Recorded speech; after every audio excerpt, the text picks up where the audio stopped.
Praise the lord. ప్రభునందు ప్రియమైనటువంటి దేవుని పిల్లలకు ప్రభు అయిన యేసుక్రీస్తు వారి నామములో వందనములు, శుభములు మీకు తెలియపరచడం పిల్లరా.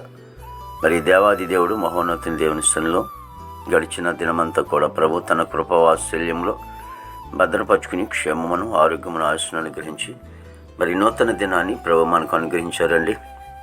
2025వ సంవత్సరము మరి 2వ నెల 4వ దినాన్ని ప్రభు మనకు అనుగ్రహించి మరి ఈరోజు దేవుని వాక్యము ఇయాలనగా పాపం వలన వచ్చు జీతము మరణము, అయితే దేవుని కృపావరము మన ప్రభు అయిన క్రీస్తు యేసునందు నిత్య జీవం.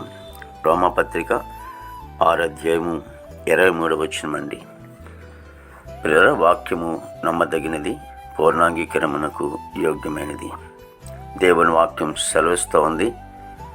మరి పాపం వల్ల వచ్చే జీతము మరణము, అంటే భౌతికమైనటువంటి మరణం కాకుండా ఆత్మకు మరణం ఉంది. కాబట్టి ఈ రెండవ మరణం వస్తుంది, పాపం వల్ల వస్తుంది. ప్రతి మానవుడు కూడా పాపంలో ఉన్నాడు కాబట్టి పాపం నుంచి వచ్చే జీతం ఏంటంటే మరణం. మరి ఆ మరణాన్ని తప్పించడానికే మరి కృపగల తండ్రి యేసుక్రీస్తు ప్రభువారు పరలోకం నుండి భూలోకానికి వచ్చారు, ఆ రెండవ మరణాన్ని తప్పించడం కొరకు. అందుకే కృపావరము అని రాయబడి ఉంది. కాబట్టి ఆ కృపావరం అంటే కృప ద్వారా ఆ మరణం కొట్టివేసి నిత్య జీవానికి మరి వారసులుగా సిద్ధపరచడానికి మరి దేవుడి లోకానికి వచ్చి కృప అందరికీ ఇచ్చాడు. కాబట్టి ఆయన కృపలోకి ఎవరైతే వస్తారో, మరి యేసే దగ్గరికి ఎవరైతే వస్తారో వారు మరణమును కొట్టివేయబడుతుంది, మరి జీవంలోకి దాటి ఉంటారని లేఖనం సెలవిస్తోంది. అనుకూలమైన సమయంలో రండి. మరి ఎవరైతే యేసుక్రీస్తు ప్రభువుని ఇంకా అంగీకరించకుండా ఉంటున్నారో ఇది అనుకూలమైన సమయం.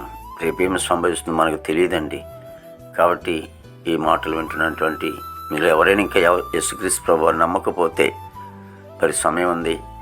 మరి సమయము మరి నీ జీవితంలో ఇంకా సమయం ఉండగానే మరి అనుకూలమైన సమయంలో యేసుక్రీస్తు ప్రభువుని సొంత రక్షగా అంగీకరించు. నీ పాపాలు యేసు దగ్గర క్షమాపణ ఉంది. ఆయన దగ్గరికి వచ్చి నీ పాపాలు క్షమించమని అడిగి మరి మారు మనసు పొంది బాప్తిజం తీసుకున్నట్లయితే నీ జీవితంలో నిత్య జీవము అనేది ఉంది. మహాపరిశుద్ధుడా, ప్రేమగల తండ్రి, కృపలేసునికి స్తుతులు చెల్లిస్తున్నాం ప్రభు. దేవా, ఇదిగో తండ్రి యేసునికి ఉన్న ప్రతి కుటుంబాన్ని కూడా దీవించండి, ఆస్వాదించండి. దేవానికి స్తోత్రాలు చెల్లిస్తున్నాం ప్రభు. గొప్ప దేవునికి వందనాలు తండ్రి. ప్రభా, ఇదిగో తండ్రి మా భారతదేశాన్ని మీరు ఆశ్రయించండి, దీవించండి. నాయకులు, అధికారులు అందరూ కూడా మంచి ఆరుగులతో నింపండి.